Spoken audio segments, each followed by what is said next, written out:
Hey guys, welcome to crazy motivational 369। तो आज हम बात करने वाले हैं चिंता से छुटकारा पाने का तरीका। तो जी हाँ गाइज, बिल्कुल आप सही सुन रहे हैं। तो आइए एक हम कहानी के माध्यम से आपको समझाते हैं कि चिंता से छुटकारा कैसे पाएं।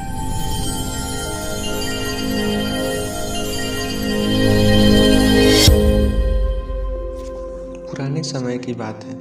एक राज्य में राजा राज करता था। उसका राज्य बहुत ही खुशहाल था। धन धान्य की उसके राज्य में कोई कमी नहीं था। राजा और प्रजा खुशी खुशी अपना जीवन यापन कर रहे थे। एक वर्ष उस राज्य में भयंकर अकाल पड़ा।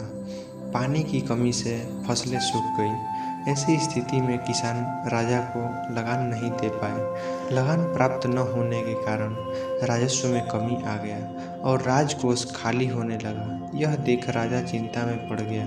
हर समय वह सोचता रहता कि राज्य का खर्च कैसे चलेगा।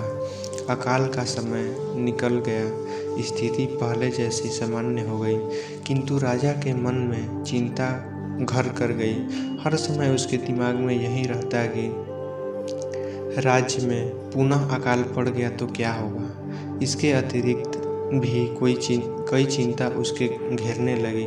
पड़ोसी राज्य का भय, मंत्रियों का षड्यंत्र जैसी कई चिंताओं ने उसकी भूख प्यास और रातों की नींद छीन ली। वह अपनी इस हालत से बहुत परेशान था।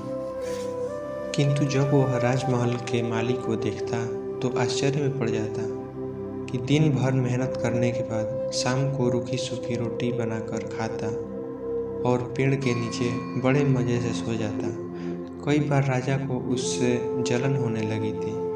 एक दिन राजा के दरबार एक सिद्ध साधु पधारे। राजा ने अपनी समस्या साधु को बताई और उसे दूर करने का सुझाव मांगा। साधु राजा की समस्या अच्छी तरह समझ गए थे। वे बोले, राजन, तुम्हारी चिंता की जड़ राजपाट है। अपना राजपाट पुत्र को देकर चिंता मुक्त हो जाओ। इस पर राजन बोला, गुरुवर, मेरा पुत्र मात्र 5 वर्ष का है। वह अबोध बालक है। राजपाट कैसे संभालेगा? साधु बोले, तो फिर ऐसा करो कि अपनी चिंता का भार तुम मुझ पर सौंप दो। राजा तैयार हो गया। साधु को सौंप दिए। इसके बाद साधु ने पूछा, अब तुम क्या करोगे? राजा बोला, सोचता हूँ अब कोई व्यवसाय करूँगा। साधु बोले, लेकिन उसके लिए धन की व्यवस्था कैसे करोगे? अब तो राजपाट मेरा है। राजकोष के धन पर भी मेरा अधिकार है। राजा बोले, तो मैं नौकरी कर लूँगा। साधु बोले, ये ठीक है। यदि तुम्हें नौकरी ही करनी है तो कहीं और जाने की आवश्यकता नहीं है।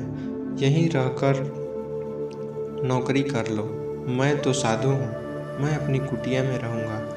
राजमहल में रहकर मेरी ओर से तुम ये राजपाट संभालना। राजा ने साधु की बात मान ली और साधु की नौकरी करते हुए राजपाट संभालने लगा। साधु अपने कुटिया में चले गए। कुछ दिन बाद साधु राजमहल आए। राजन से भेंट कर पूछा, कहो राजन, अब तुम्हें भूख लगती है या नहीं? नींद का क्या हुआ? गुरुवर, अब तो मैं खूब खाता हूँ और गहरी नींद सोता हूँ। पहले भी राजपाट का काम करता था, अब भी करता हूँ। फिर ये परिवर्तन कैसी हुई? ये मेरी समझ से बाहर है। राजा ने अपनी स्थिति बताने के साथ साथ एक प्रश्न भी पूछ लिया। साधु मुस्कुराते हुए बोले, राजन, पहले तुमने काम को बोझ बना लिया था और वह बोझ अपने मस्तिष्क पर ढोया करते थे, परंतु राजपाट मुझे सौंपने के उपरांत तुम अपना सारा काम कर्तव्य समझकर कर रहे हो, इसलिए तुम चिंता मुक्त हो। तो दोस्तों, यह कहानी से सीख हमें यह मिलती है कि हम जीवन में चाहे जो भी कार्य करें उसे अपने कर्तव्य समझकर करें, ना कि बोझ समझकर। यही चिंता से छुटकारा पाने का तरीका है। जय हिंद, धन्यवाद।